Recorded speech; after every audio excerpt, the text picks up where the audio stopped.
This is the first chapter. Do you care if I post the video of this, or do you want this to just remain as a stream thing? Bit nervous. This is one I'm invested in. Don't mind? Alright, no worries.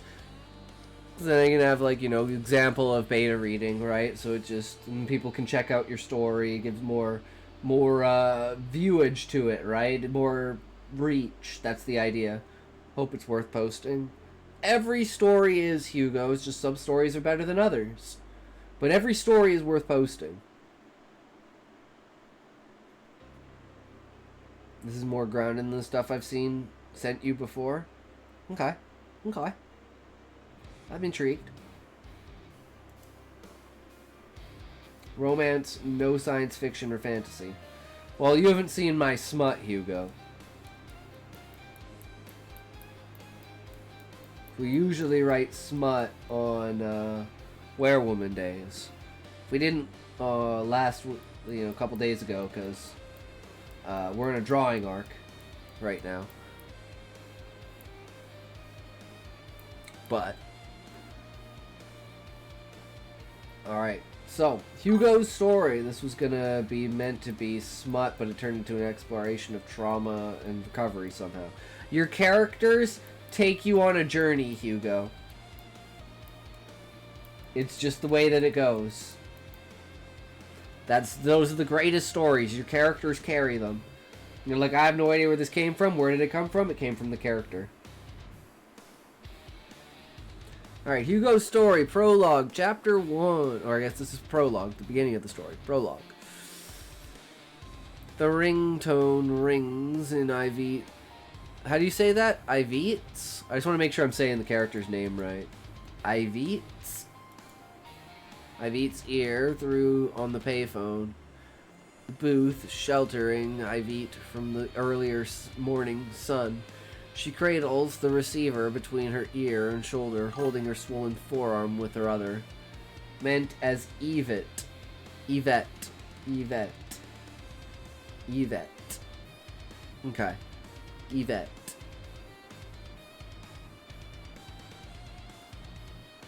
Please pick up, she says, looking around her, making note of every person walking by on the boardwalk.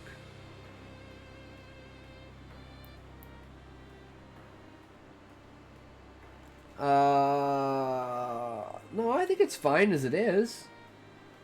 I like the uniqueness of the name. I've never met anyone who heard the name Yvette before. So it's like a play on Yvonne. Yvonne, Yvette. Voot, Yvette, Yvette, Voot, Yvette, Yvette, Voot. Vat, Voot, Vit, Vet, Vote. Yvette.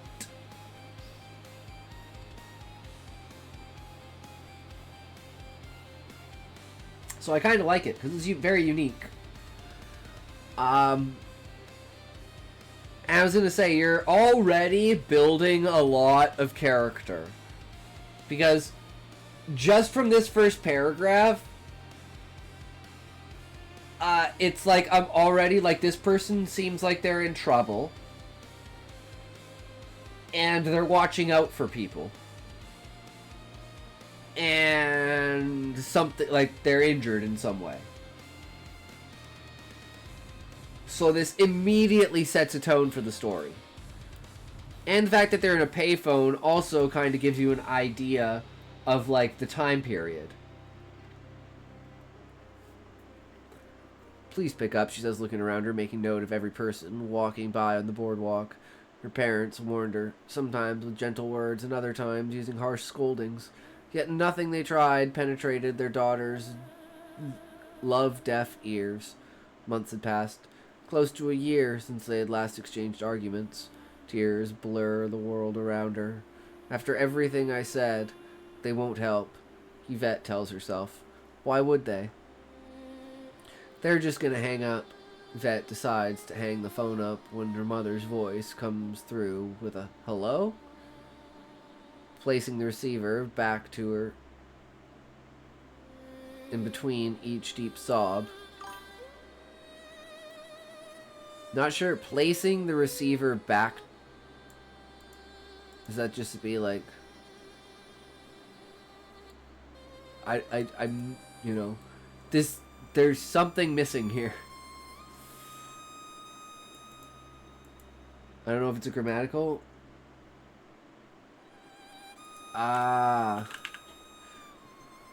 Okay. That makes sense. And between each deep sob, Yvette manages to gasp out, Mama, it's me. I need help. I know you probably hate me, but I'm alone. I don't have any place to stay. And tears and gasps overtake her. Misha, how could you think that? Of course we'll help. Martin, it's Yvette. It's been so long we were afraid that... No, never mind. Where are you? Are you safe? Asks Mariana. I don't know. I'm not sure what... Is that like a hello? Or like a... Like an expression? Like, is that a slang?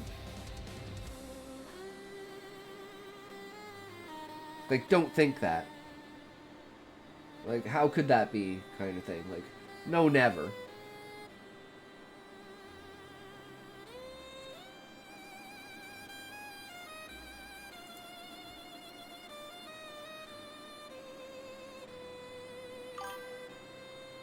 Mija, my little girl in Spanish. Ah, okay. Okay, I was thinking like something like that, right?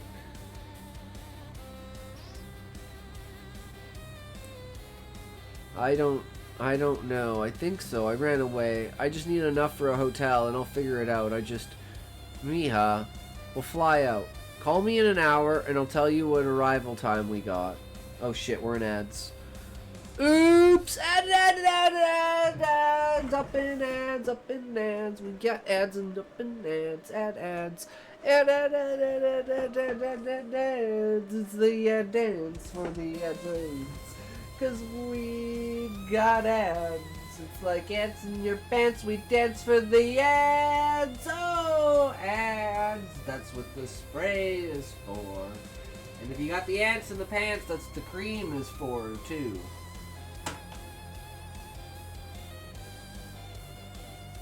The nasty little fire ants.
Oh yeah.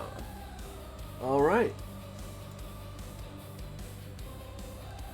I don't know. I think so. I ran away. I just need enough for a hotel and I'll figure it out.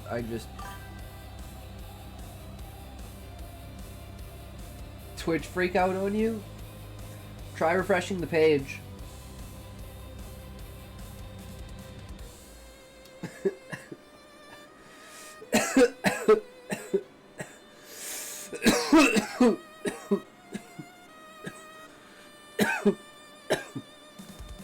I don't know. I think so.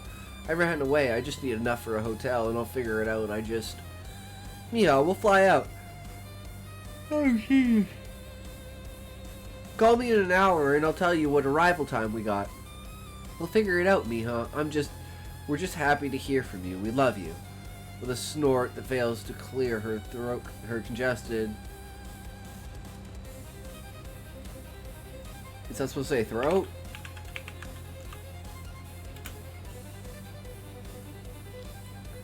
Me too, Ma.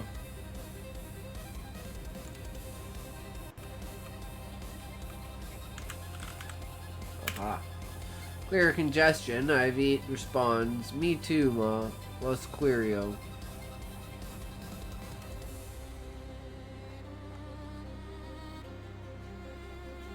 Before the sun rises to seep its rays onto the yellowing paint of Yvette's apartment, she jostles her head to and fro with a stiff, matted towel. Satisfied that droplets of water no longer fall from her blonde, shoulder-length hair, she turns and hangs her towel upon the shower's curtain rod. She turns her hand on damp, stiff bristles of the towel, using her palm to iron out the largest wrinkles that mar the towel's surface before returning to the mirror and unsheaths her eyeliner. She applies the eyeliner with the precision of an architect. As she finishes adorning the rim of her left eye, the reverberating sound of her wet towel slopping to the floor startles her, causing her to catch the brush as it hits the sink. Again, great evocation of, like, atmosphere. Like, she's methodical, she's purposeful, and then something is like, oh, well, there's a reason why she's methodical and purposeful. It's fear. That's, like, the first thing that's evoked to me. You know, make yourself perfect, that way, you know, it's better. I did overwrite a lot of this.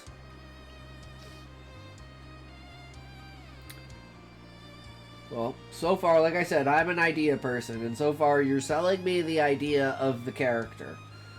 And that's what's going to invest me in the world. It's like, I want to know how this character got this way. I want to know, you know, what this character is doing about the situation that they're in. What's stopping them from doing what they should do, right? This is the second draft, so I gave myself a lot of fat to trim off.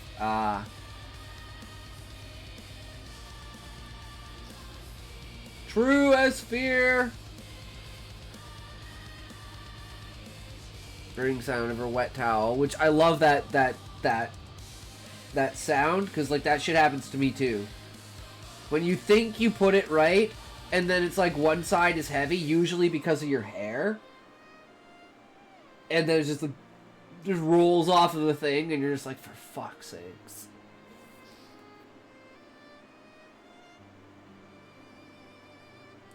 Like, now it's touched the floor, now it's gross, and now I gotta fucking replace it. Or I gotta go do laundry.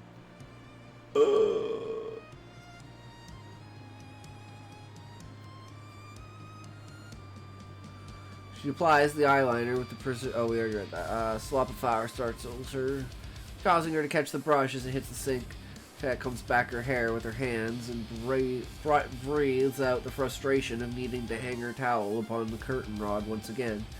Time, Yvette's gentle hands fail to caress the towel into its uncrumpled state. Before she finishes running her eyeliner brush from one corner of her eyelid to the other, the towel once again slapped the bathroom's tiled floor. Breathing in deeper than previous and pinching her lips tight, Yvette stamps over, tosses one end of the towel over the curtain rod, pulls both ends of the towel firmly down, staring daggers at the towel and jutting out her chin. Yvette points at the towel for a few seconds before returning to her makeup. Her tense brow loosens as, after applying a layer of makeup that says, "Hire me," to a potential employers. In her closet, she slides the few hangers of clothes in from one end to the other, examining each outfit but finding that a business casual dress failed to magically appear. Reversing the order, she brushes off a spot of lint on her best shirt and one of two pairs of jeans that lacked the artful tears that made its counterpart rebellious. She pushed herself into the outfit and looked into the mirror. "Hello, I'm Yvette." She chirps, "Hello, I'm Yvette." Tears as in torn. I hate the English language. Fuck. Tears.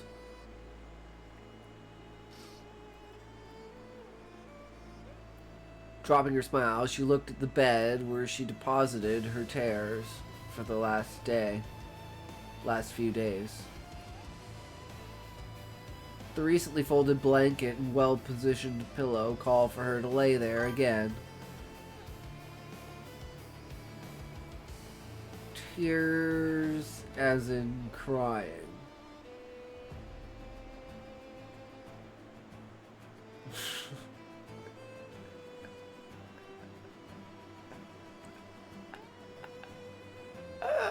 Fuck, how am I so bad at this? I'm that big of my ass. Fuck me. Oh my god.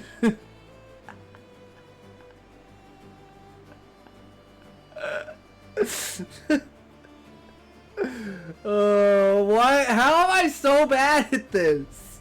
It's fucking retarded. Oh, I hate English so much. She looks at the bed where she deposited her tears for the last few days.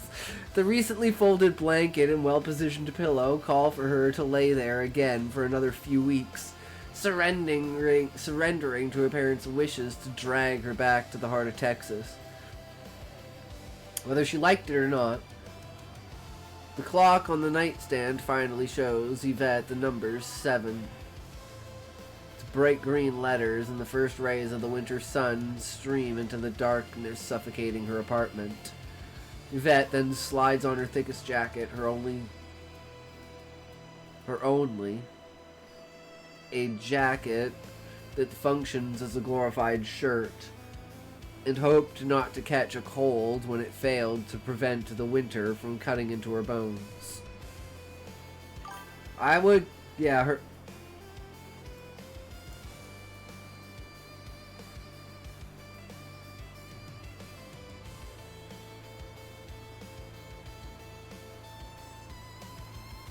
yeah, there's a way to shear that up, right? Hey, it is what it is, right?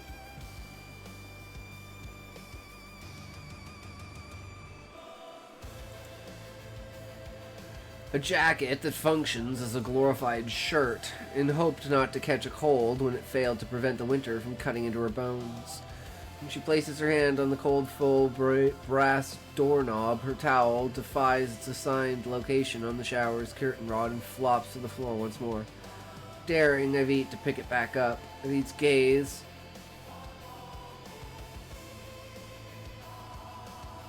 I keep saying Yvette instead of Yvette. Yvette's gaze falls to the floor doorknob as she rubs the tender bruise on her arm and leaves the proud towel triumphantly resting on the floor. The apartment complex's door clapped shut after Yvette stepped through it.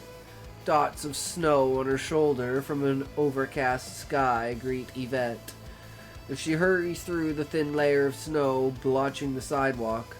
Luckily, the dull cold from the halls of the complex acclimated Yvette to the sharp chills piercing her thin coat.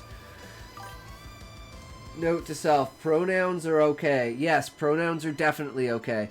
Within the paragraph, establish who the character is. If you change the character, establish that. Other than that, your intent should be just, yeah, saying she or, yeah.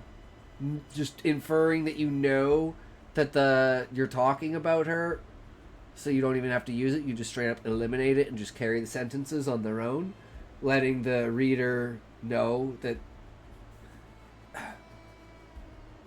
you're still, like, she's still the only character there, right? Especially when it's like introspection when she's alone. Then layer dots of snow on her shoulder from an overcast sky greet Yvette as she hurries through the thin layer of snow blotching the sidewalk. Luckily, the dull cold from the halls of the complex acclimated Yvette to the sharp chills piercing her thin coat. As her heavy feet and stiff body crunches through the snow, the salty scent of her nearby sea permanently permeating the city's air imbibes itself into Yvette's nose. Yvette closes her eyes and inhales a few more lungful of aromatic atmosphere around her and presses on. Pressing forward, the crunch of the snow under her boot encourages her to stop on the piles of snow germinating between her and the remnants of the walls that once sheltered the people waiting for buses to arrive. Joining the patrons of the public transport system, Yvette wraps her arms around herself in an attempt to shield herself from the gusts of wind penetrating her ineffective jacket. I love how you're building, like, the tone of the story fits the character perfectly in, like, a third-person omniscient, where it's, like, the perspective of the character is the descriptive nature of the narrator. You know, it's like it's like this shadow over you. It's like kind of almost a feeling of escape, but then realizing that, you know, it's kind of sad to think that even this is like thought of as escape. And, you know, emphasizing that with like the lack of like being ready for the set of the cold and stuff like that, like really saying that this is the character breaking out of their comfort zone, right? And you establish that with like trying to get a job. It's like, okay, well, we've set the goal, let's go forward with that. And it's all been like in the theme of the mood and perspective of the character, which I think is really good. Chill Wind threatens to take the resume copies Yvette arranged into a neat stack within a pink folder under her arm. She tightens her grip on the folder as the properly jacketed bus of riders okay, I'm just reading it wrong. Properly jacketed bus riders around her shuffle back and forth, watching their foggy breath escape their mouths and nose. You got this, Yvette, she tells herself as she attempts to decipher the penmanship of someone that decided her claim to fame would be leaving an ornate signature on one of the shelter's railing. The swish of the bus's air brakes snaps her out of her thoughts. Please have this, she thinks. As the driver opens the bus door, a few sun rays puncture through the clouds and streak the sky with streams of color, landing on the town, a sign that whatever snow accumulated would soon melt. Yvette steps forward to the bus entrance, stopping just short of placing her boot on the front step. Looking at the blue uniformed driver, the words sir, escape Yvette's mouth.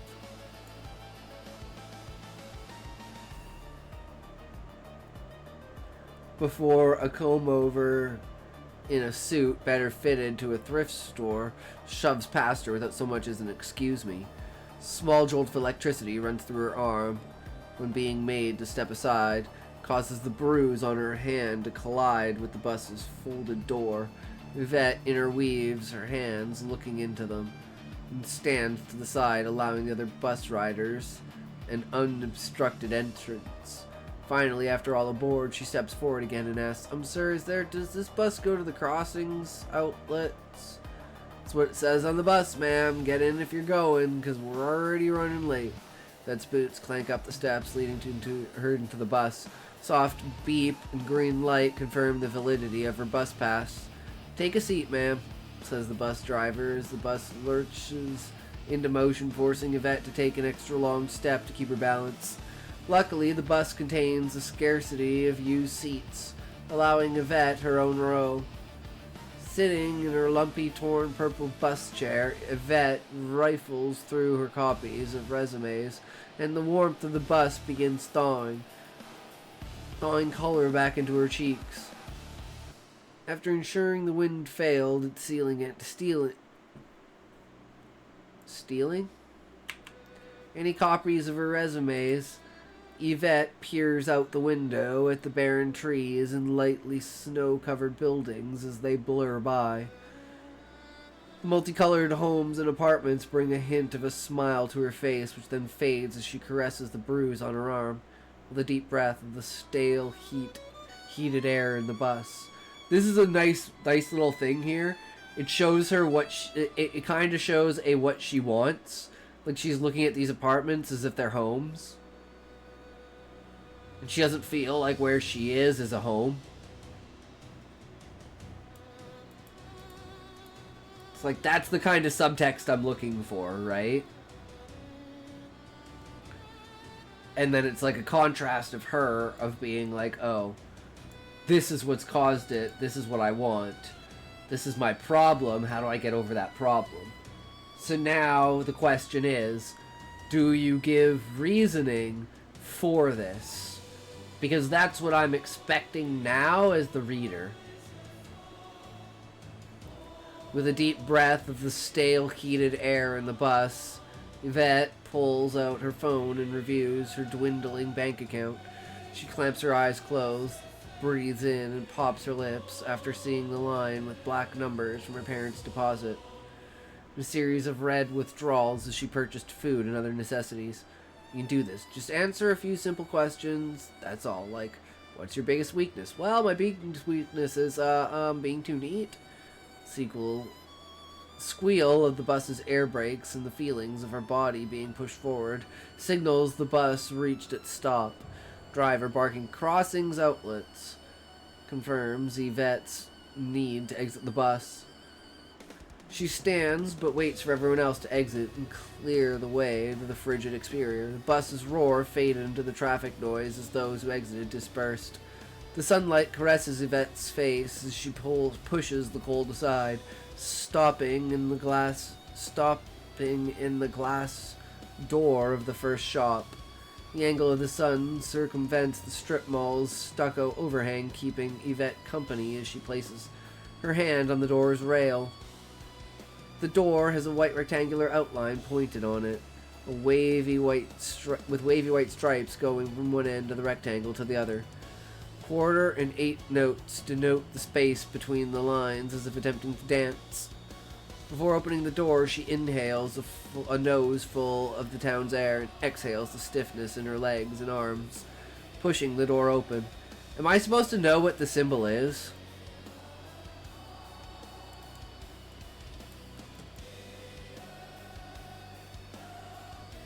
Is it a common, like...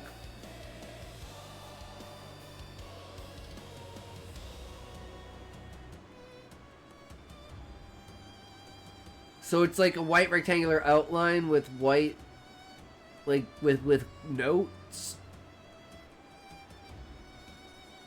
So it's like indicating it's a music place. Sheet music. Okay. And, okay.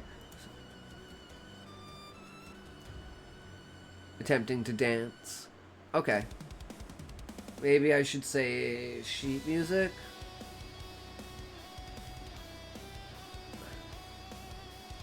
I was just confused, Hugo, if you were using a metaphor or you were being specific. If you were being literal.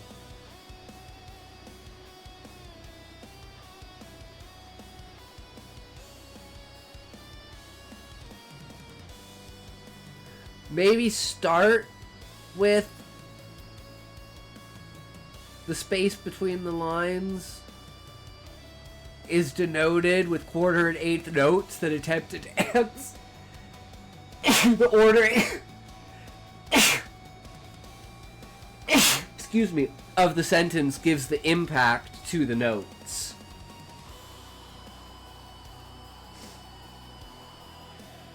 So just say it like, then the space between the lines denotes or is decorated with quarter and 8th notes attempting to dance.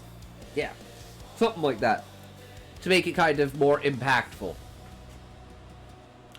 And then you realize that it's literal and not figurative, because you've already established that it's the space between the lines.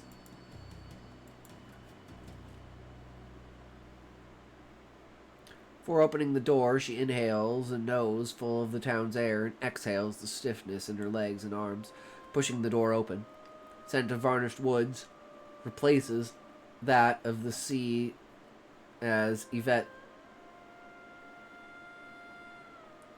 Scent of varnished woods replaces that of the sea. So the reason... Wait, did I miss something? Is the reason why the air is so fresh is because they're next to the sea, and you just haven't said that yet? Because I would say that earlier if that's the reason why the fresh air smells so good. Unless I missed that.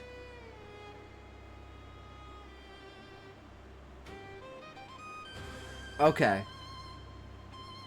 Okay, I would say that earlier, like the first time or the second time she takes the scent outside. So, like the wind blows by her with like the salty breeze of the sea, right? Because it seems like if you put it in right here, it seems really abrupt.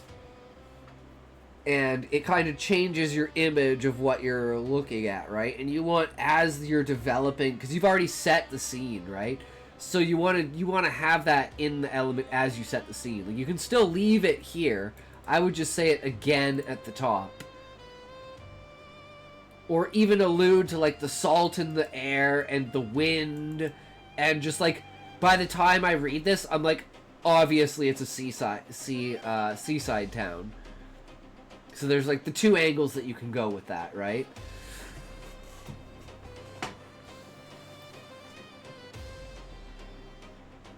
Pushing the scent of varnished wood replaces that of the sea as Yvette steps through the threshold. Center of the store displays a grid of drum sets. Various guitar types adorn the left wall, all of them hanging on hooks in 2 rows. The right wall simultaneously had rows of violins, violas, cellos, and other string instruments ready to have a masterful musician run a bow across their strings. At the far end of the store, behind a glass counter with various musical accessories and in front of some square cubbies holding instrument strings of various types, it's an old man inhaling the music theory presented in the wire-bound book. This is a really, really long sentence, just gonna say. It gets the idea across, though. Like I said, I'm not a grammatical or sentence structure person. It's just, does the idea come across, right? Shopkeeper sports plaid pants, a white shirt, curly beard, and a body that reveals he indulged in his appetite almost as much as his need for music. I like how it's like, it goes straight from simple descriptions to, like, a metaphor.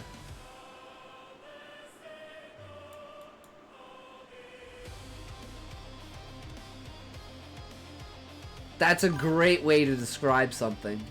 And leaving it off with that mystical idea of the relevance of the metaphor, but not actually giving a description, right? Then you can imagine him as big as you want.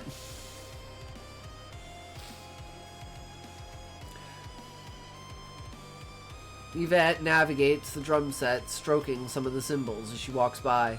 The rustling of the instruments and Yvette's soft steps alert the shopkeeper, causing him to place the book on the counter and begin to reach for an unset mouse trap hidden in one of the corner drawers. Though Yvette's soft voice interrupts him. Sir, excuse me, but I'd like to know.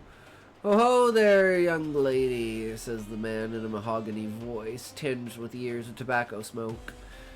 We have a special today. Get 2 harmonicas for the price of 1, says the old man as he takes a harmonica from a box displayed on the counter and drops it into Yvette's hands.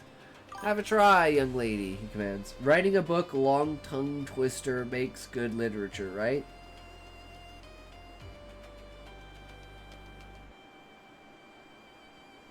It's a stylistic thing, Hugo. It depends if that's what you want. Like, I would love to write a short story where my main character just goes, Sherbidin for bird dopwers confirber. Gimbadama gimbadaf what up. Husadin. Merwat dirt. Fuck!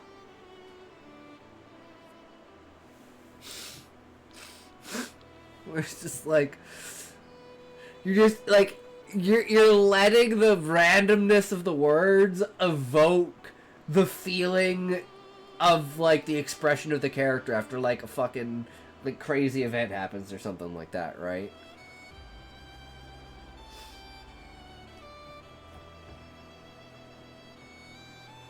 It's just like pure expression of sound without meaning. Short story, the main character speaks in gibberish, but everyone understands them, and none of it is ever explained. The story is a supernatural horror otherwise. That's such a great idea. I love that. I love that. Can I steal that, Hugo? That's like an upgraded version of my idea. I absolutely love that, though.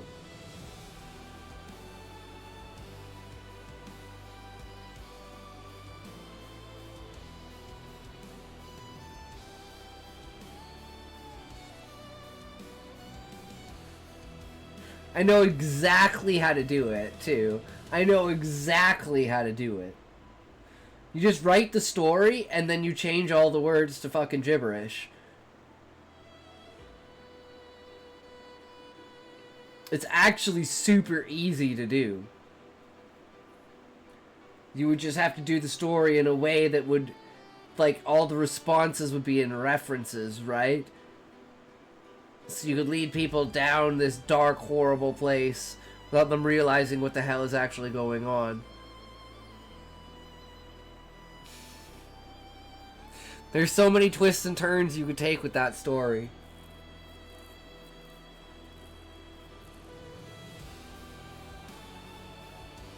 Wait, did I already credit you a story, Hugo? Fucking ads. I did. You're the short story dude, bro.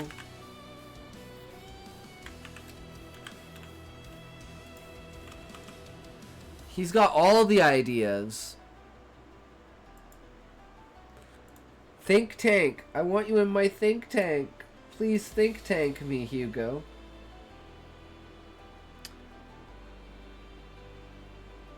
Oh, I can't believe ads would do this to me, guys. Ads betray. Ads betray everything. I hate ads because ads betrayed me. They said they were going to be nice to me. They said they were going to be good. They said they were going to give me what I needed, what I wanted.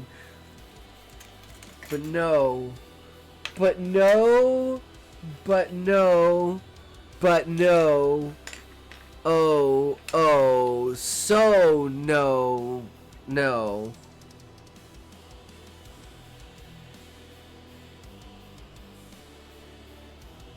It is what it is. Sadly.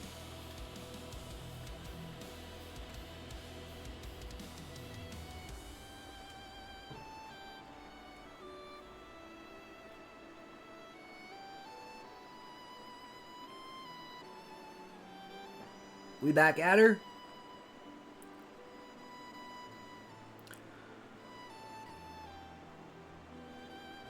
Yvette navigates the drum set, stroking some of the cymbals as she walks by. The rustling of the instruments and Yvette's soft steps alert the shopkeep. Oh, we already read this. Where did I go?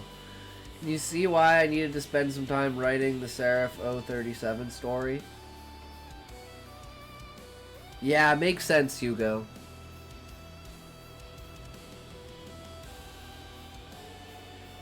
I mean, it takes you away from it and it prevents snow blindness. Right? It's taking a step back, letting it cook, and then come back to it like a couple of weeks later after working on something else. It's like I like to juggle things. I have like one in outline, one in writing, one in editing, one in finalization, one in like ideas, right? It's like story at every step along the way in like a manufacturing plant.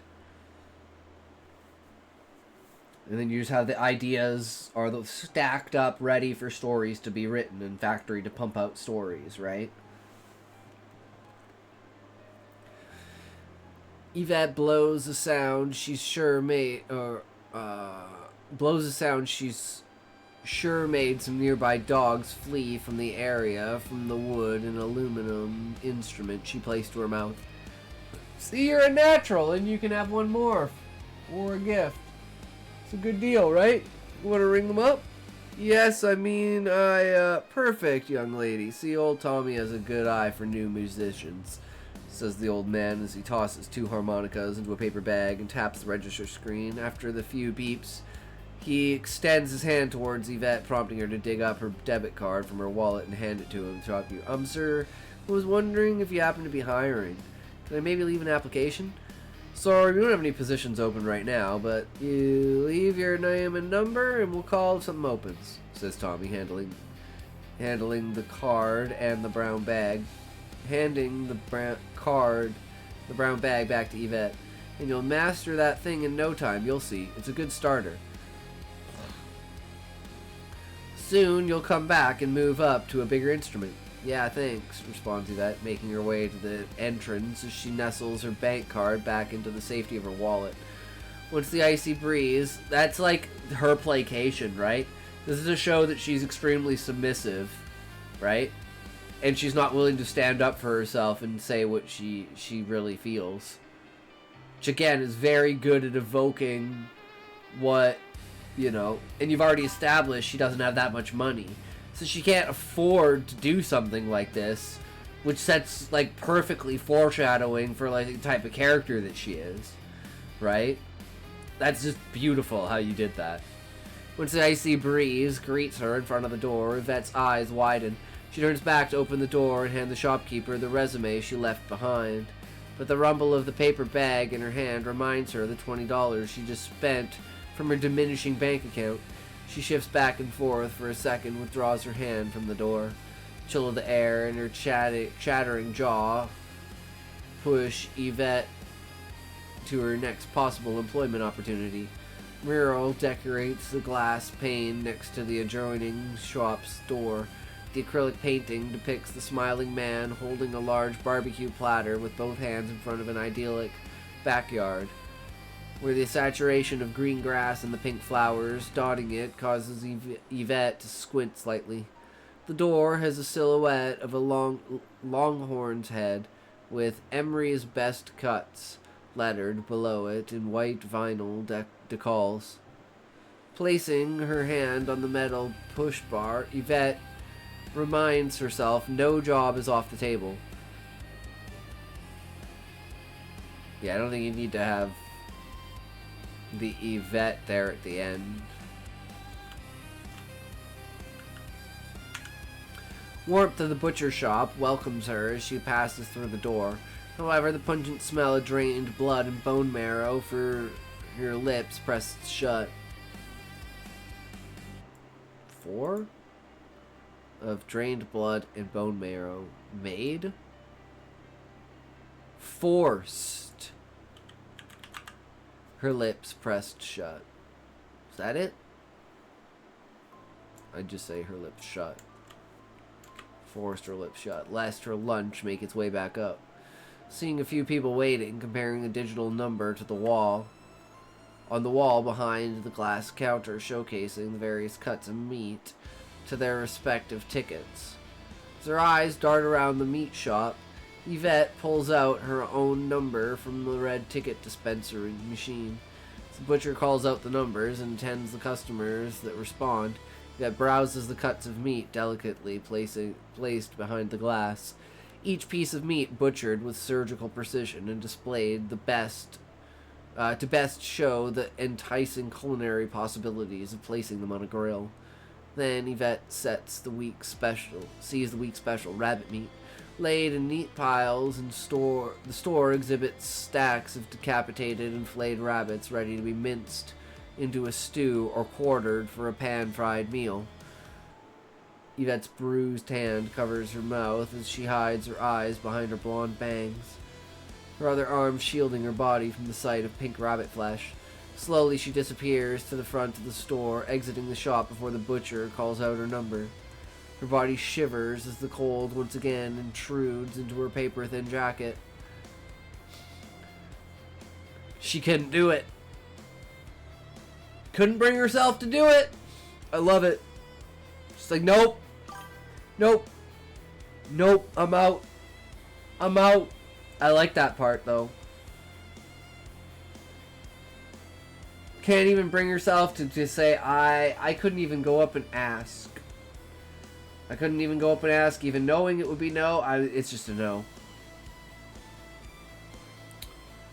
Dim gray clouds choked the sunbeams that endowed Little Port with a tapestry of colors.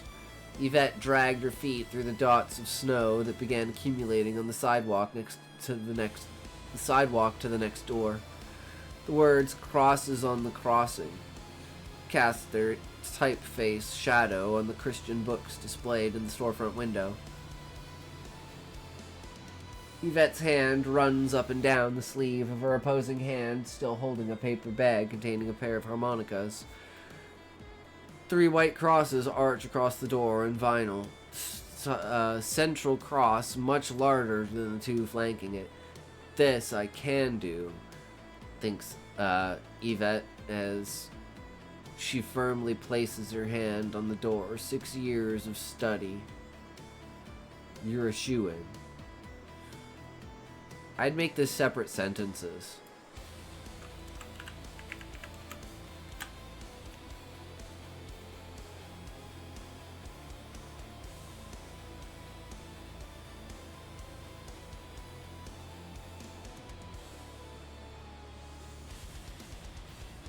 I'm just thinking about the thinks.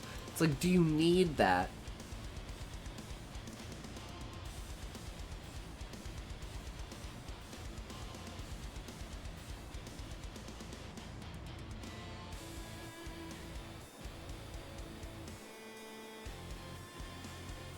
Maybe instead of think, say something like,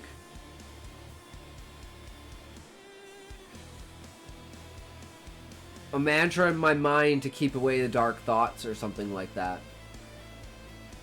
Something like, as long as I keep telling myself this, you know, one day maybe I'll believe it. But maybe lean into that a little bit more. Because you want to show the contrast between what she thinks and what she does, right? Because there's what she thinks, but she never does what she thinks. She always takes the easy way out. She always finds an excuse. She always runs away. That's like the feeling of the character that I'm getting. And even in a place where she feels comfortable, it's still, you know, she can't help her nature. 6 years of study.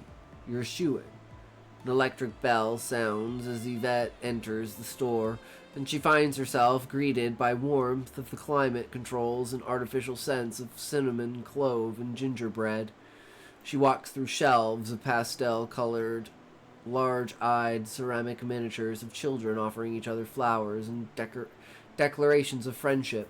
The walls hold racks of shirts emblazoned with letters WWJD, John 3:16, or Jesus Saves.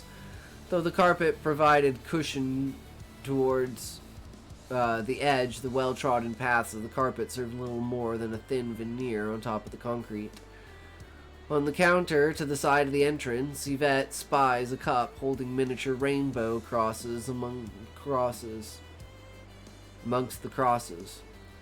Miniature pocket Bibles, a cheap metal bracelets. I don't think you need like the extra one, right? Rainbow crosses. Maybe say normal crosses with rainbow crosses amongst them.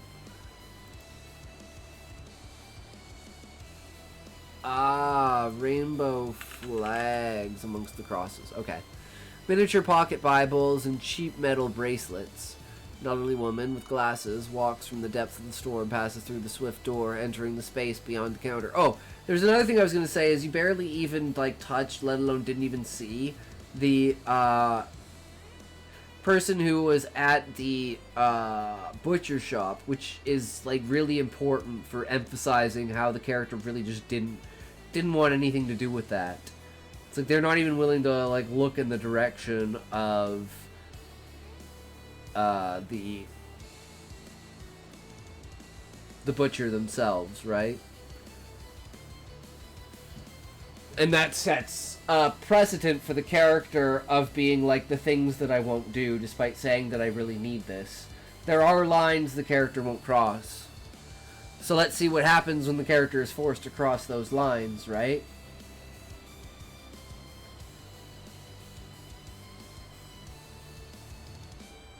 An elderly woman with glasses walks from the depths of the store and passes through the swinging door, entering the space behind the counter, followed by the short, portly, waddling Clara. I just don't think it proper to have those things in full display where any child might see them, Gretchen. I know, Clara, but it wasn't my choice. I was told to put them on the counter, so I put them on the counter. I didn't get much say in the matter. Gretchen noticed Yvette's smile and as she inspects every angle of one of the rainbow flags, perches her spectacles on her nose, allowing the chain that tethered them to her neck hang behind her ears. May I help you, dear?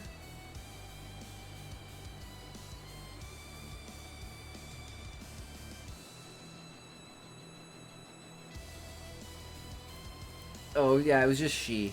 I think you just missed she. As inspects.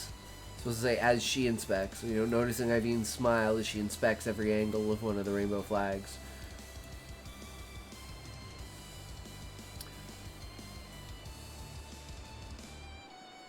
May I help you, dear? Yes, I was hoping I could apply for a job. Well, we're not really hiring at the moment, but feel free to leave an application. Oh my, what happened there? Asked Gretchen, pointing out the yellowing bruise on Yvette's arm. Yvette's arm. Oh, it's nothing. I just slipped in the restroom the other night. You know, clumsy Yvette. You're so clumsy, dear. So, why would a girl like you want to work in a boring old gift shop like this? I have a master's degree in religious studies. I focused on Aztec culture, but we're a Christian gift shop, dear. We might respect that culture, but we don't sell any of that stuff here. No, I studied it, but I've been Catholic all my life, and I took a few classes on Christian heritage. That's really something, dear. You just fill out this application, and I'll make sure the owner gets it, says Gretchen, handing Yvette a beat-up white plastic clipboard with a hanging beaded chain that once secured a pen, which now resides firmly on the board's clip. Yvette moves with the clipboard to an isolated corner of the store, and wiping sweat from her brow despite the controlled temperature of the shop being cool, she begins filling in her information into the form. She finishes, she returns to the glass counters as Clara explains to Gretchen, I just think more consideration needs to be taken when displaying those things, you know. A child could see those rainbows and want to buy one, not knowing any better. I would say you should figure out who Clara is, because you obviously know at this point Clara is connected to the main character in some way, because you've said Clara's name before Clara's name was introduced. So I feel like at this point you really need to declare how the main character knows Clara in some way. And then that really emphasizes what Clara says when she says this.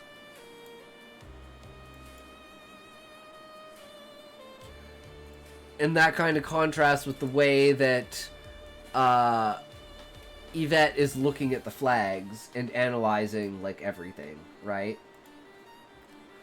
Excuse me, Clara, says Gretchen, turning to Yvette. All done, sweetie?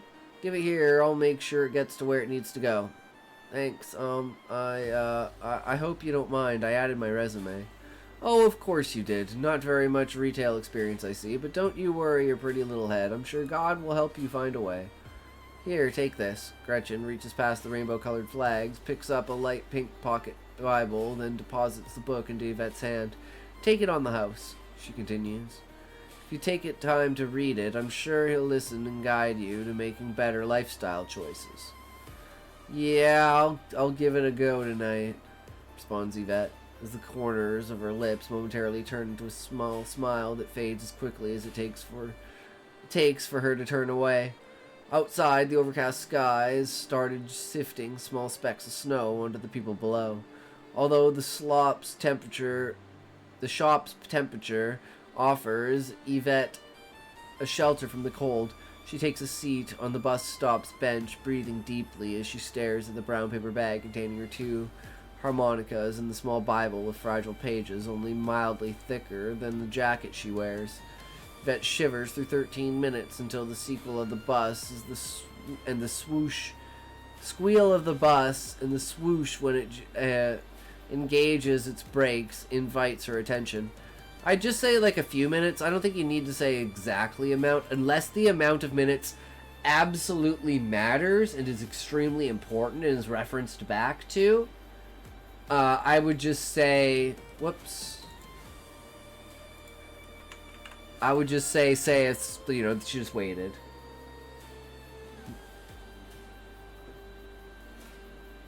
Because when you say 13 minutes, it makes me stick with that. And I'm like, okay, well, why 13? Right? So you're raising a question there. And if you don't have an answer to that question, don't raise that question, right? So now I'm excited to see, is there something to do with 13? Is that like a lucky number? Is that coincidence? Like, it brings it out too much to your perspective, right?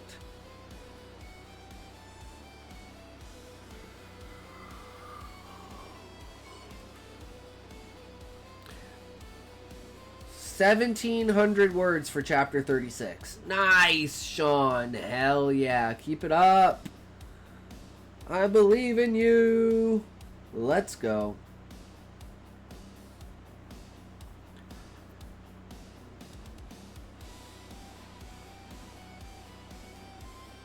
After the door folds open and finding nobody entering or exiting the bus, Yvette steps in and asks, "Excuse me, sir, does this go to the boardwalk?" "Yes, ma'am." After 2 more stops, as soon as you step out of the cold, Yvette thanks the man by stepping into the bus with a thin smile and makes her way to the back. Before she reaches her preferred seat of any bus, the one furthest to the back, the buses lurch forward and nearly throws her off balance. I think it's just bus with inference. Like buses lurched forward, nearly throws her off balance, forcing her to take a long step and sit in the near seat. She sits, the seat's headrest cradles Yvette's head as she closes her eyes. Sound flies by her bus windows as she feels the paper bag in her hands crinkle between her fingers. Pounding of a restroom door and the words, "Open the fucking door, you stupid bitch," reverberate in her head, causing her to open her eyes. Looking at the paper bag enveloping the harmonicas, she exposes the small pink Bible that she had wrapped in the back slack. As she hastens her breath, Yvette unlocks her cell phone and opens her banking app. Sees the available balance missing, the $20 she exchanged for 2 shrieking amalgam of aluminum and wood. I would have wrote, the bus lurched forward, nearly causing her to lose her footing. Yeah, it's a weird style of choice of words, for sure, Sean, but I think it gives it voice, too.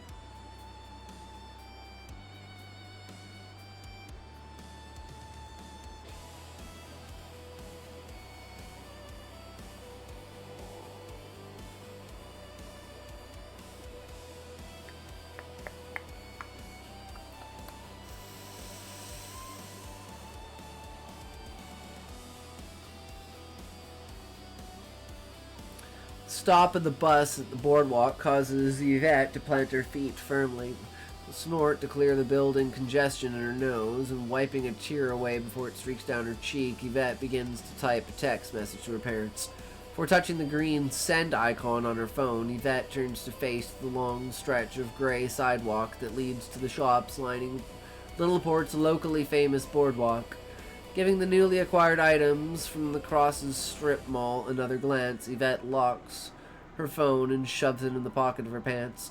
She grips the folder holding the largely intact pile of resume copies and moves to exit the bus, only to see the driver close the door and shift into gear. In a few bounds, Yvette moves to the side and driver asks of the driver, "Excuse me, sir, but ma'am, please sit with the bus in motion. I just need to know where the next stop is. I think I missed.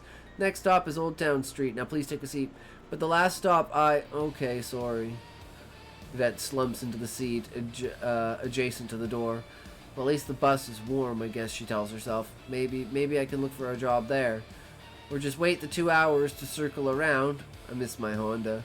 Yvette shifts herself into the window seat and moves her legs onto the aisle seat, faces the bus's door. She sandwiches the items she obtained between herself and the folder, hugging the folder while bringing her knees up and leaning against the backrests. Poor woman. Definitely makes her an instant sympathetic character.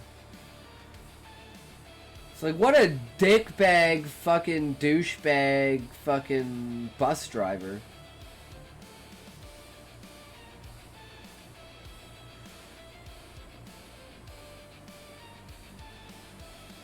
But yeah, oh my god, definitely a great first chapter, Hugo. I'm invested now. You've made a character that has given me means to invest in. You know, how did she get to be the way that she is? How is she going to deal with the situation? How is she going to overcome it, if she is going to overcome it? How are other factors in her life going to affect it? What did she send to her parents?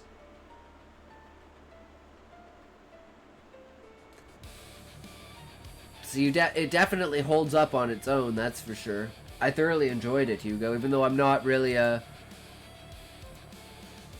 romance type of person, but you can tell that this is like dark, grim romance overflow, right? This story is hard to write. Oh, I believe it. I believe it. But I will say, so far, I feel like you're doing it justice.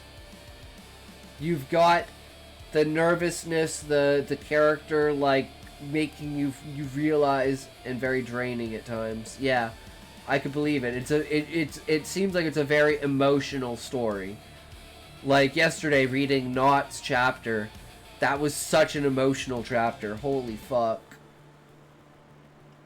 But it's like when your entire book is like that, it's so heavy, right? It can be brutal.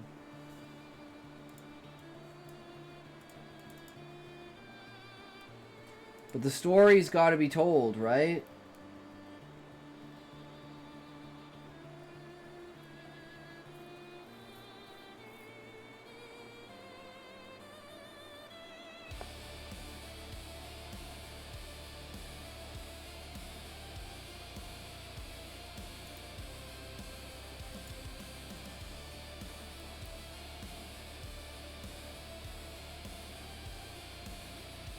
So you guys want to watch a Mr. Ballin' while I go make some food?